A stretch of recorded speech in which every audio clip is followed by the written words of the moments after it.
Je vous en avais un petit peu parlé sur les réseaux et tout ça. J'ai un projet carnet de culture un peu, donc je fais avec ce très joli carnet. Alors c'est bien parce qu'il y a le reflet, donc vous voyez bien les petites dorures.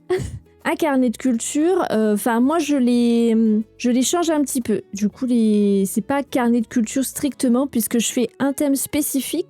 Et donc regardez comme il est beau ce carnet. Attendez, hop.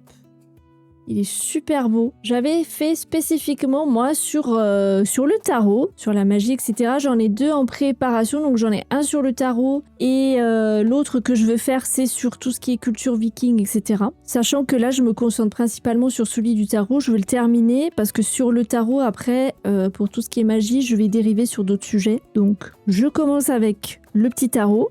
Donc là, c'était ma page sommaire, donc je m'étais tout écrit. Donc là, c'était ma petite introduction. Donc de temps en temps, je mets du texte avec des petits stickers et tout. Voilà, là, j'avais fait un truc un peu spécifique. Donc le premier point dans mon introduction, c'était l'histoire du tarot, origine et évolution. Donc je me fais des petits textes courts. Ensuite, donc je fais des résumés, parce que sinon, si j'ai beaucoup trop de texte, ça va être trop indigeste pour moi après, quand je veux reprendre mes notes, etc. Ensuite, la deuxième partie de ma petite introduction, c'est le tarot comme outil spirituel et divinatoire. Voilà.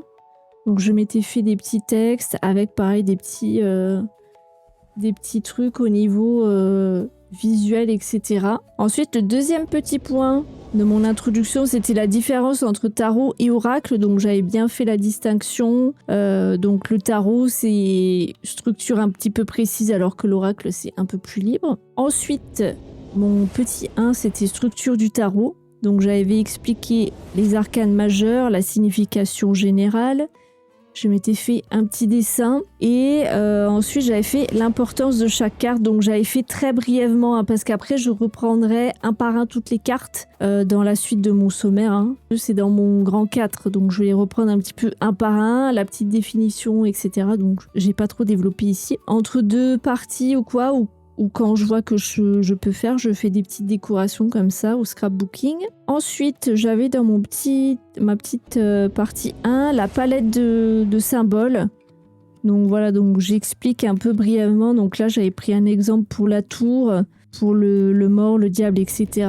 Ensuite, le petit 2, donc je me focus sur les arcanes mineurs, pardon. Donc j'avais expliqué brièvement les coupes, les épées, les deniers, les bâtons. Et d'ailleurs, ça c'est ma page peut-être préférée pour le moment que j'ai faite. Je trouve que c'est une des plus belles. J'ai beaucoup apprécié la faire, j'ai beaucoup aimé. Donc il y a beaucoup de symboles par rapport justement à chaque élément, parce que la coupe par exemple ça représente l'élément de l'eau, l'épée c'est l'air, etc.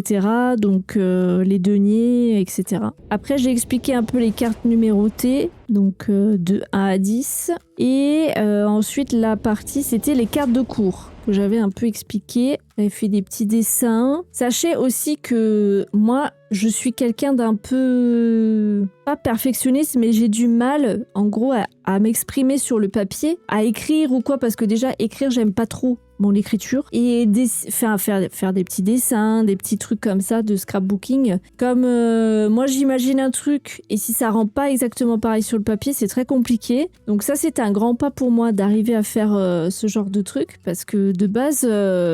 je n'y arrive pas. Donc j'avais dit dans la partie les cartes de cours, voilà, j'avais un peu développé les pages, chevaliers, etc.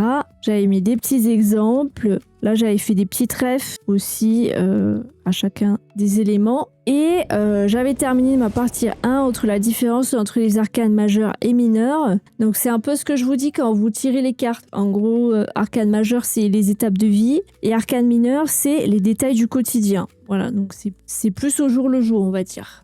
J'ai essayé de faire le plus complet possible. Pour moi, c'est comme un guide en fait. Voilà, je veux que ce soit un guide avec des parties. Voilà, là par exemple pour mon introduction, voilà l'histoire du tarot. Ça me dure sur 2 pages. Ça pourrait être sur une page et un petit quart. Voilà, en gros. J'essaie de faire des petites parties pour que des petits résumés quoi à chaque fois. Donc je prépare, je fais mes petites recherches et tout.